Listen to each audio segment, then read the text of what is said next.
Okay, guys, I've just gotten out of the 11 a.m. showing of Blumhouse's new feature, Imaginary, which, when I saw the trailer, I didn't think it looked great, but hey, I'm here to give it the benefit of the doubt.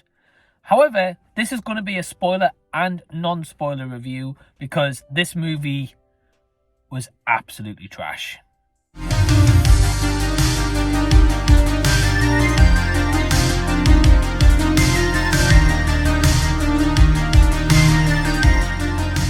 Hey everyone, what's going on? Welcome to the channel and thank you so much for taking your own time out to check out this review. My name's Mike. If you're brand new here, welcome. I do a lot of movie reviews, brand new, old, Adventure Days, Back to the Future content, and so much more. But today I'm here to talk about Blumhouse's latest movie, Imaginary, which is directed by Jeff Wadlow, who writes this movie alongside two other people who's done a lot of animation work in the past.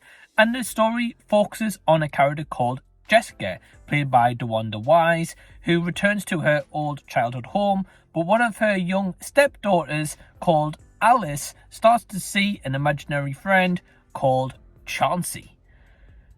Yeah, where do I start with this? This part is going to be the non-spoiler. I will put a timestamp of spoilers because this movie is bad. It is just flat out bad.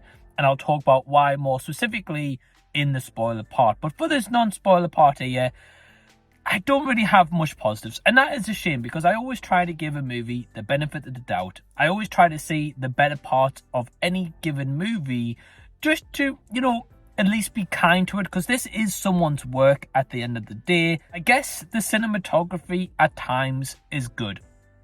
There's moments it was competently shot. There's a couple of wide shots used, which I felt was pretty good, especially to just showcase how big this house was. This old kind of childhood home that Jessica goes and moves into. It helped to showcase the size and enormity of this place where they are. And I think DeWanda Wise as Jessica does okay. At the end of the day, these actors and actresses involved are doing the best with the script that they're given. I didn't really feel for the character, however. I didn't have that emotional attachment whatsoever with her or any other of the supporting cast whatsoever. And that is a shame because this whole story is focused on emotions, trauma, past grief, and a lot of instances in childhood and regarding imaginary friends. But this movie doesn't bring those emotions home. Instead, it becomes more laughable than anything. So going straight into the negatives, again, the acting is as good as the script, which is terrible, right? The script is awful, and these actors and actresses are trying to sell you on this story. I mean, heck, Pyper Braun, who plays Alice, the little girl, she's trying to do what she can. She can't salvage the part, and she's a huge part of this movie. The teenager, Taegen Burns, I believe it is, who plays Taylor, who looks like a young Melissa Barrera, by the way. I might be wrong, and I don't know if anyone else thinks that. She is like the typical snotty brat teenager character, but she doesn't really do anything here to be redeemable or even likable. Tom Payne, who is Max, the husband, he's pretty much in the movie for a few scenes, just disappears. And I'm like, what the hell is going on? And it's just that bad. It's laughable. The whole bear itself, towards the end of the third act, which I'm not going to get into here for spoilers, is so bad. It is so funny to the point where this felt more of a comedy than a horror. There was not one moment in this entire three-act structure I felt scared. I felt like a jump scare worked well. I felt any tension, remorse, emotions, tears. I felt nothing. I just felt, wow, this is trying to go for comedy gags, which isn't funny. But then with how bad this is, it is funny. The director, Jeff Wadlow, the big, kind of black blowout eyes he used in the movie Truth or Dare, which he directed, he brings them back. Truth or Dare was terrible. I don't know why he thought that decision was a great decision. It really, really wasn't. Yeah, this movie's bad, guys. It is really, really bad, to the point I'd never want to watch this again. So my overall score for Imaginary is a 1.5 out of 5, and that's me being kind to this movie.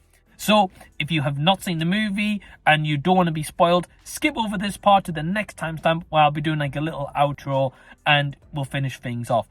But in terms of spoilers, okay, so right towards the end, our characters of Alice, Jessica and Taylor and Gloria, who's like an old woman, they all go into this imaginary never ever world, right? Which felt like an insidious rip-off. It felt like so many rip-offs of so many movies, including Truth or Dare also. They go into this imaginary land to face this spider who is kind of the trauma from the childhood, all that kind of rubbish. Anyway, to beat this spider, they set this imaginary world. So basically, sorry, I'll start from this part here. They make like this blue wall, right, on the wall, which is like a little blue doorway where you have to basically crawl to get through it, right? And this is how you get into that world and how you get out of it after doing a sacrifice. So as the three girls are basically getting out of this world back into the basement, this spider creature is leaning like halfway out, right? Got a hold of Jessica because it's been after Jessica for her entire childhood and it wants to keep her there. So, however, the young girl Alice, who's had this imaginary friend throughout the entire movie, she sets this kind of a gasoline leak to the spider on fire to burn it, right? So firstly, the spider's getting burned and Jessica's like right next to the spider and she doesn't even get set on fire. It's not as if like maybe say a little bit of a dress caught on fire and like the other two girls are like patting the fire out. She doesn't get set on fire, and as I say, she's like that close to the spider when this all happens. I was like, how is she not on fire at this point or feeling the effects of those flames? She's untouched.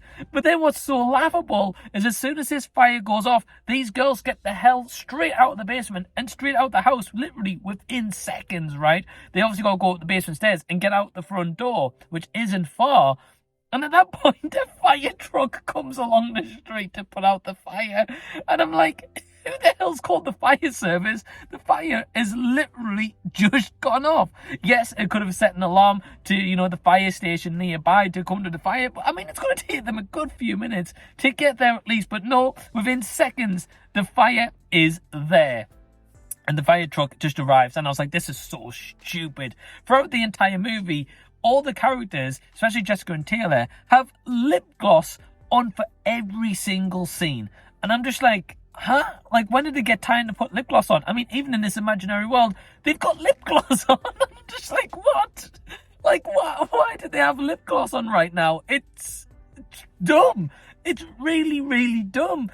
I don't know if they just wanted to, make it a bit more sparkling for the camera. I don't know whose decision that was. But it really, really doesn't work. And oh man, I could go on and on and on about this. But this is just so laughable to the point where if you have a bunch of friends over, I think you'll have a great time with how stupid this is. But if you just generally want to go check this out, please don't waste your time. Don't bother, guys. It's not great whatsoever. I hope you've enjoyed this review. Thank you so much for watching it. I really do appreciate it. Feel free to subscribe and check out more videos, and more videos also coming very soon. Give it a thumbs up. Thank you to all my awesome patrons who help to really support the channel. Absolute legends. And if you want to join them over on Patreon, click the link down in the description box and you can join them today. But in the meantime, if you've missed out on some of my other content, click over here and you'll be able to catch that up and maybe catch up on the channel and all my other videos there. But until the next time I see you guys, I'll be seeing you later.